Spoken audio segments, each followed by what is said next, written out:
À partir du moment où un petit groupe de personnes s'en donne les moyens, il peut donner du fil à retordre à l'adversaire.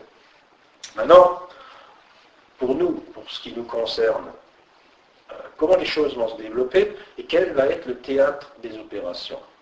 Donc là, on va voir.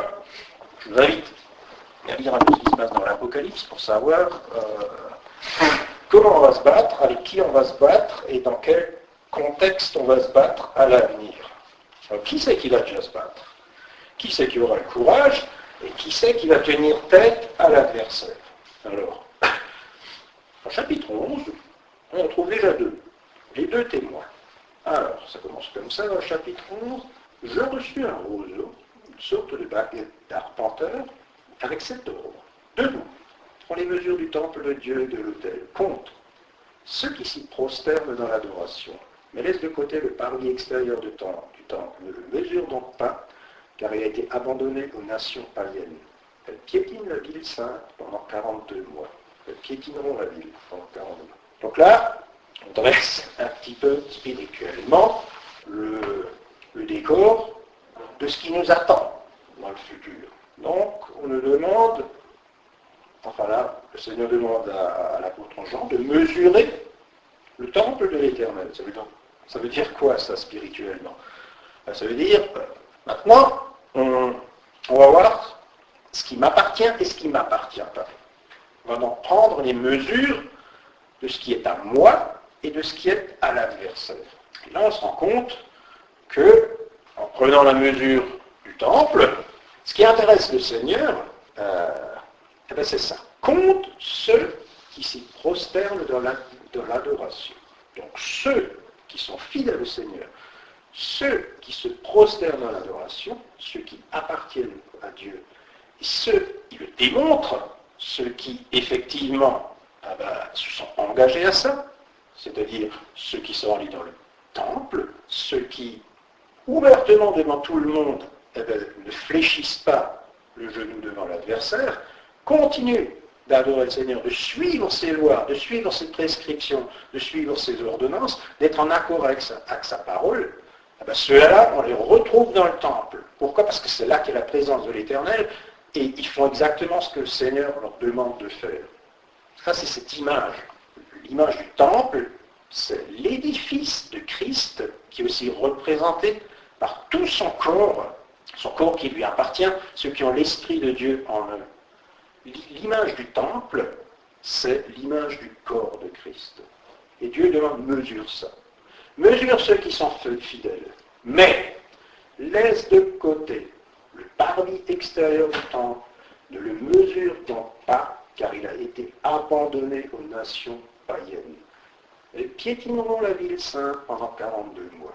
Nous avons donc là une image qui est aussi un geste de l'Éternel vis-à-vis de l'adversité. Je dis, ceux qui m'appartiennent, je sais où ils sont. Par contre, les autres, abandonne-les. Laisse tomber, c'est pas la peine. Ils ont voulu se ranger du côté de l'adversaire, ils ont voulu s'enrôler dans l'armée de l'adversaire, ils ont voulu suivre les ordres de l'adversaire. Ils ont subiront les conséquences. Laisse-les de côté. Ça ne m'intéresse plus, c'est plus mon problème. Par contre, je confierai à mes 2 témoins la mission de prophétiser, habillés de vêtements de deuil pendant 1260 jours. Ces 2 témoins sont les 2 oliviers et les 2 chandeliers qui se tiennent devant le Seigneur de la terre. Si quelqu'un veut leur faire du mal, un feu jaillit de leur bouche et consume leurs ennemis. Oui, si quelqu'un veut leur faire du mal, c'est ainsi qu'il lui faudra mourir. Ces 2 témoins ont le pouvoir de fermer le ciel pour empêcher la pluie de tomber durant tout le temps où ils prophétiseront. Ils ont aussi le pouvoir de changer les eaux en sang et de frapper la terre de toutes sortes de plaies, aussi souvent qu'ils le voudront. Qu'est-ce que c'est que ça? C'est quoi ces 2-là? Nous avons là 2 prophètes qui arrivent et qui entrent en combat. Nous avons 2 combattants là. Ils se battent contre qui? Ils ne se battent pas contre les gens qui sont dans le temple et qui adorent le Seigneur. Ils se battent contre tout le reste. Ce sont 2 hommes qui ont le même esprit qu'Élie, parce qu'ils ne s'appuient pas sur le nombre, ils ne s'appuient pas sur la force d'une communauté, ils y vont à 2. Revêtus de l'autorité de l'Éternel, et tout ce qu'ils disent, ça s'accomplit. Et exactement comme du temps d'Élie. Le temps d'Élie, c'était exactement la même chose. Ce que lui disait, ça s'accomplissait parce que c'était l'homme que Dieu avait choisi. Il était le représentant de Dieu sur la terre. Donc là, ces deux témoins, ils représentent Dieu sur terre. Ils sont les témoins de Christ, revêtus de l'Esprit de Dieu, mais d'un esprit tout à fait particulier qui est l'esprit d'Élie. Et donc, ces gens-là vont combattre le monde, vont combattre contre cette société qui a rejeté Dieu, cette société qui a abandonné les règles du Seigneur. Mais ils ne vont pas le faire ad vitam aeternam. Lorsqu'ils auront achevé de rendre leur témoignage, la bête qui monte de l'abîme combattra contre eux, elle les vaincra et les tuera. Leurs cadavres resteront exposés sur la place de la grande ville qui s'appelle symboliquement Sodome en Égypte. C'est la ville où leur Seigneur a été crucifié. Des gens de tout peuple, de toute tribu, de toute langue, de toute nation regarderont leurs cadavres pendant 3 jours et demi et s'opposeront à leur ensevelissement. Tous les habitants de la terre seront dans la joie à cause de leur mort. Ils s'en réjouiront et échangeront des cadeaux, car ces 2 prophètes leur auront causé bien des tourments. Contre qui ces 2-là se seront-ils battus? Contre qui ces 2 soldats de Christ seront-ils battus? Contre tous les habitants de la terre. Parce que tous les habitants de la terre seront dans la joie à cause de leur mort. Ils se réjouiront et s'échangeront des cadeaux. Ce sont donc 2 hommes qui ne se battront pas contre une communauté religieuse, qui ne se battront pas contre ceci ou contre la parole, ça sera la totale, ils se battront contre tout le monde. Pourquoi? Parce que le monde entier, à un moment donné, basculera. Le monde entier basculera dans l'opposition. Le monde entier sera soumis à l'adversaire. Ils feront un bloc. Et par rapport à ce bloc, vous aurez 2 hommes qui se tiendront face à eux et personne ne pourra leur résister pendant tout le temps de leur témoignage. Pendant les 3 ans et demi de leur témoignage, ces 2 hommes tiendront tête au monde entier. Il n'y a pas que. Voilà. Au bout de ces 3 jours et demi, un esprit de vie venant de Dieu entrera en eux, et ils se dresseront sur leurs pieds. La terreur s'emparera de tous les assistants. Une voix puissante venant du ciel cria aux 2 témoins, « Montez ici !» Ils montèrent au ciel dans la nuée sous les regards de leurs ennemis. Au même moment, se produisait un grand tremblement de terre qui fit s'effondrer la 10e partie de la ville. Et dans ce tremblement de terre, 7000 personnes périrent. Les survivants furent saisis d'effroi et rendirent hommage au Dieu du ciel. Le 2e malheur est passé. Nous sommes ici dans une suite d'événements, et dans cette suite d'événements, ce sont des suites de malheurs qui s'abattent sur la terre. Et là, nous sommes dans le 2e malheur. Je ne peux pas maintenant rentrer dans ces considérations, je veux simplement dire que dans le combat à venir, les choses vont aller en s'amplifiant, vont aller en prenant, un côté de paroxysme, où tout va se réduire aux éléments les plus simples. On va avoir le monde entier d'un côté et 2 personnes de l'autre. Mais alors, est-ce que ça veut dire qu'une fois que ces 2 ont disparu, qu'il n'y a plus rien? Ah ben si, ça continue. Ça ne s'arrête pas. Il y en a 2 qui combattent, mais ça ne veut pas dire pour autant qu'il n'y a plus d'armée, ou plutôt qu'il n'y a plus de cour de Christ. Ça veut simplement dire qu'à un moment donné, il y a un mouvement qui se fait où 2 hommes vont tenir tête à l'armée ennemie pour la contenir, pendant que tout le reste reflue en bon nombre pour se mettre à l'abri. Et ça, c'est la suite de l'histoire. Après que les 2 témoins sont montés au ciel, un ange saute de la trompette et des voix retentissent. Le royaume du monde a passé maintenant aux mains de notre Seigneur et de son Christ. Il régnera éternellement. Vous vous rendez compte? Les 2 derniers qui ont combattu viennent d'être tués. À dégager. Ils sont morts. Et le Seigneur les prend au ciel.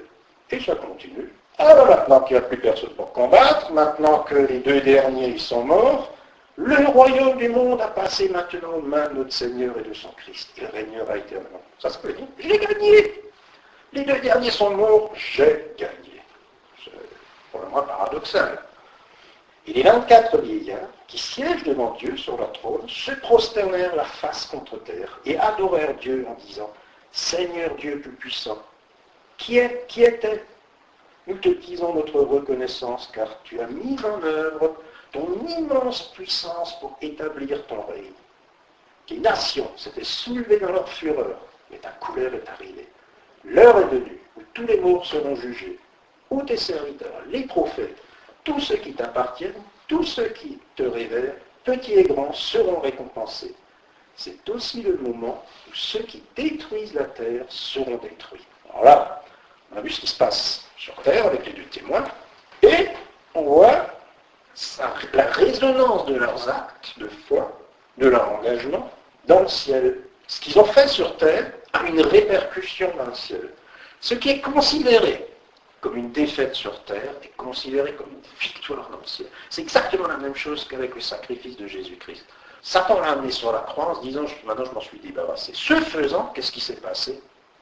Il a libéré le monde entier de son joug. Nous savons que par le sacrifice de Christ, nous sommes affranchis du péché. Nous sommes libérés de la tutelle de Satan. Là, nous avons quelque chose de similaire qui se passe. Deux hommes meurent, mais de par leur engagement, de par leur conviction, de par leur foi, ils donnent la victoire au Seigneur. Dans le ciel, on peut proclamer la victoire finale. Et qu'est-ce qui se passe? Là, il va se passer quelque chose d'extraordinaire. Alors, s'ouvrit le temple de Dieu qui est dans le ciel, et le coffre de son alliance y apparut. Il y eut des éclairs, des voix, des coups de tonnerre, un tremblement de terre et une forte grêle. Encore un tremblement. On a vu qu'au début, l'histoire commence avec cet ordre. Va, mesure à droite à gauche un peu ce qui se passe. Là où tu trouves des fidèles, c'est à moi. Ne t'en trouve pas. Ça c'est l'adversaire. Finalement, on ne se trouvait que des fidèles dans le temple. Donc le Seigneur a dit, voilà, ce qu'il y a dans le temple, c'est à moi. Tout le reste, c'est de l'adversité. Une fois que ces deux témoins sont passés, qu'ils ont passé leur temps de témoignage, on recommence avec le temple. Et cette fois-ci, on ne parle plus du parvis avec le reste, ça c'est réglé. Mais on va directement dans le lieu très saint, c'est-à-dire là où uniquement le grand prêtre pourrait aller. Et qu'est-ce qu'on voit? On voit l'arche de l'Alliance. L'arche de l'Alliance, c'est l'image de la communion, de la fusion de l'époux et de l'épouse. Les deux ensemble, le couvercle, le coffre, avec tout ce qui contient, toute cette symbolique, c'est l'image de l'unité dans la perfection entre l'épouse et l'époux. Nous sommes ici arrivés au bout de la route. Nous sommes, par cette image, arrivés à un aboutissement. Le Seigneur a patiemment et longuement, pendant des milliers d'années, il s'est construit une épouse mystique et spirituelle, qui trouve son aboutissement à ce moment-là. Quand les deux témoins meurent, les choses sont achevées. On fait les comptes, le Seigneur dit, voilà, tout est accompli. Maintenant, j'ai vaincu. Maintenant, je suis victorieux. Et alors apparaît le coffre de l'Éternel, apparaît l'arche de l'Alliance, ce symbole de la présence de l'Éternel, de l'union entre le peuple et l'Éternel, l'union dans la pureté parfaite. Et quand ce coffre apparaît, qu'est-ce qui apparaît? Un signe formidable. Alors un signe grandiose apparaît dans le ciel. C'était une femme. Elle avait pour vêtement le soleil, la lune sous ses pieds, une couronne de 12 étoiles sur la tête. Elle était enceinte, sur le point d'accoucher. Et ses douleurs lui arrachaient les cris. Là-dessus, un autre signe parut dans le ciel. Et voici, c'était un dragon énorme, couleur de feu. Il avait 7 têtes et 10 cornes. Chacune de ces 7 têtes portait un diadème. Sa queue balaya le tiers des étoiles du ciel et les jeta sur la terre. Le dragon se posta devant la femme qui avait accouché pour dévorer son enfant, dès qu'elle l'aurait mis au monde. Or, elle enfanta un fils, un garçon, qui est destiné à diriger toutes les nations avec un sceptre de fer. Et son enfant fut enlevé auprès de Dieu et de son trône. La femme s'enfuit au désert, où Dieu lui avait préparé un refuge pour qu'elle y soit nourrie pendant 1260 jours. Alors, une bataille s'engagea dans le ciel. Michel et ses anges combattirent contre le dragon, celui-ci les combattit avec ses anges. Mais le dragon ne remporta pas la victoire. Et pu maintenir leur position au ciel. Il fut précipité le grand dragon, le serpent ancien qu'on appelle le diable, Satan, celui qui égare le monde entier. Il fut précipité sur la terre et ses anges furent précipités avec lui. Puis j'entendis dans le ciel une voix puissante qui disait: Maintenant le temps du salut est arrivé. Maintenant notre Dieu a manifesté sa puissance et instauré son règne. Maintenant son Messie a pris l'autorité en main. Car l'accusateur de nos frères, celui qui jour et nuit les a accusés devant Dieu, a été jeté hors du ciel. Mais eux, ils l'ont vaincu grâce au sang de l'agneau et grâce au témoignage qu'ils ont rendu pour lui. Car ils n'ont pas aimé leur vie jusqu'à redouter de mourir. Réjouis-toi donc au ciel, et vous qui habitez au ciel, réjouissez-vous. Mais malheur à la terre et malheur à la mer. Le diable est descendu vers vous, rempli de rage, car il sait qu'il lui reste très peu de temps. Nous avons donc là quelque chose de neuf, quelque chose qui a changé. À partir de maintenant, l'épouse de Christ ne combat plus. L'épouse de Christ a cessé d'être en mouvement, d'être sur le théâtre de combat, de lutter contre l'adversaire, parce qu'elle a gagné la bataille. Il n'y a plus de combat à mener. Il n'y a plus de bataille à livrer, parce que l'autorité a changé la main. De par son témoignage, de par la lutte qu'elle a menée, qui à un moment donné s'est résumée à 2 personnes, mais qui ont tenu ferme jusqu'au bout, et bien la victoire a été acquise.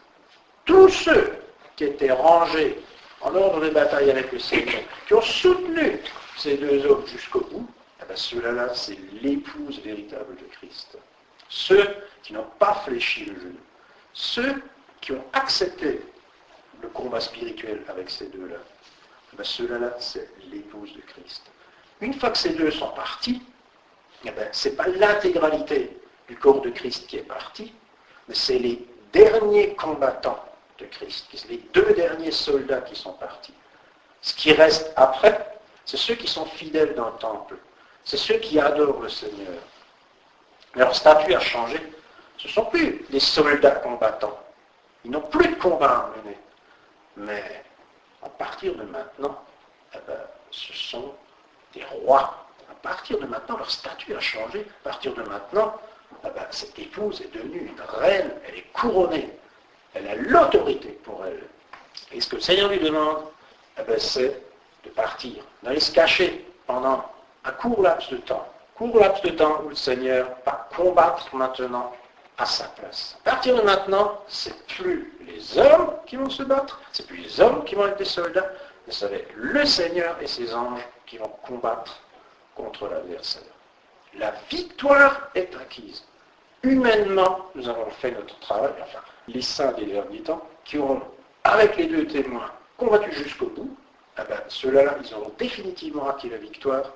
Ils n'auraient plus demandé de combattre. Cette armée-là a changé de statut. C'est plus considéré comme une armée, c'est considéré comme l'épouse de Christ. Et celle-là devra attendre jusqu'à ce que tous les événements à venir se soient accomplis, afin que le monde soit purifié et que Jésus-Christ revienne sur terre. Nous avons donc là un théâtre d'opération. Nous avons là un ordre du Seigneur qui nous demande d'aller au combat. Et comment est-ce qu'on combat ? Eh bien, en restant fidèle à sa parole, en résistant à l'adversaire, et on combattra jusqu'à ce que les 2 témoins apparaissent, et jusqu'à ce que le temps de leur témoignage soit accompli. Une fois que ça sera fait, et qu'on aura tenu ferme jusqu'au bout, le temps de notre combat s'arrêtera. À partir de ce moment-là, nous serons plus considérés comme des combattants, nous serons plus appelés à mener une lutte spirituelle, parce que nous aurons gagné la couronne, nous aurons gagné la victoire, nous aurons accompli notre devoir, nous aurons fait ce que le Seigneur il attend de nous. À partir de ce moment-là qu'on va se retirer. À partir de ce moment-là, eh ben, le monde devra se débrouiller sans nous. Et se débrouiller sans nous, ça veut dire lutter en tête à tête contre l'Éternel. Mais ça ne sera plus notre combat, ça ne sera plus notre rôle. Nous, on n'aura plus rien à voir là-dedans. La seule chose qui nous sera demandée, eh ben, c'est d'attendre. D'attendre dans le lieu qui nous est réservé, jusqu'à ce que le Seigneur nous appelle, jusqu'à ce qu'il y ait l'enlèvement dans le ciel et que nous allions vers lui. Voilà ce que j'avais à vous dire sur cette chose-là. Nous avons une attitude à avoir, nous avons un comportement à avoir.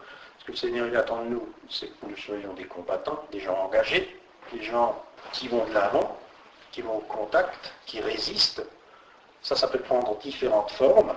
Le combat, ça ne veut pas dire on va dans la rue et puis on commence à faire tout et n'importe quoi, n'importe comment. Le combat, ça commence déjà chez soi. Tenir ferme sur ses positions. Tenir sa position. La position de Christ, c'est déjà de suivre sa parole. C'est-à-dire de s'engager personnellement, de changer de nature, de devenir des vrais chrétiens, d'obéir à la parole du Seigneur. Ça, c'est déjà le premier engagement. Après, tout le reste, ça sera en fonction de ce que le Seigneur y demandera à chacun. Et ce sera individuellement que ça sera demandé. Ça ne sera pas un mouvement de masse.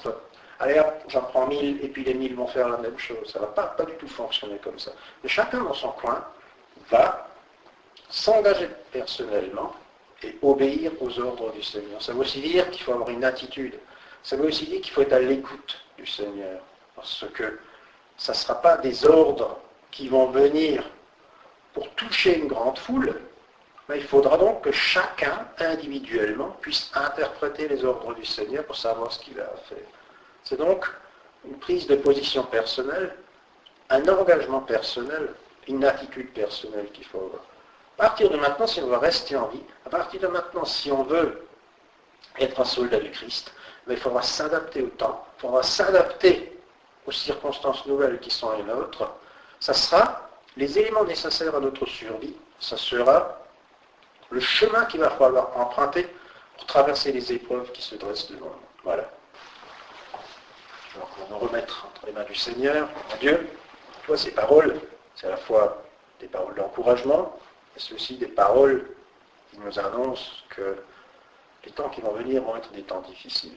Alors, mon Dieu, je te prie afin que tu nous donnes la force et le courage, la volonté pour aller de l'avant, pour revêtir la nature qui doit être la nôtre maintenant, celle du soldat, du combattant, de l'engagé, de la recrue, celui qui désire avancer avec toi. Parce que toi, mon Dieu, tu avances. Tu es un général qui n'est pas statique, mais qui est en mouvement. Alors, mon Dieu, nous voulons te suivre, nous voulons t'obéir. Donne-nous l'esprit nécessaire pour pouvoir te comprendre, te suivre, t'écouter, afin que nous puissions survivre et que tu puisses prendre plaisir en notre personne, afin que tu trouves en nous des serviteurs fidèles, qui t'honorent, qui te respectent, des serviteurs qui se prosternent dans ton temple, des serviteurs qui sont à ton image. Alors mon Dieu, accompagne-nous maintenant dans cette année qui commence, que ton Saint-Esprit nous garde. Ton nom Yeshua.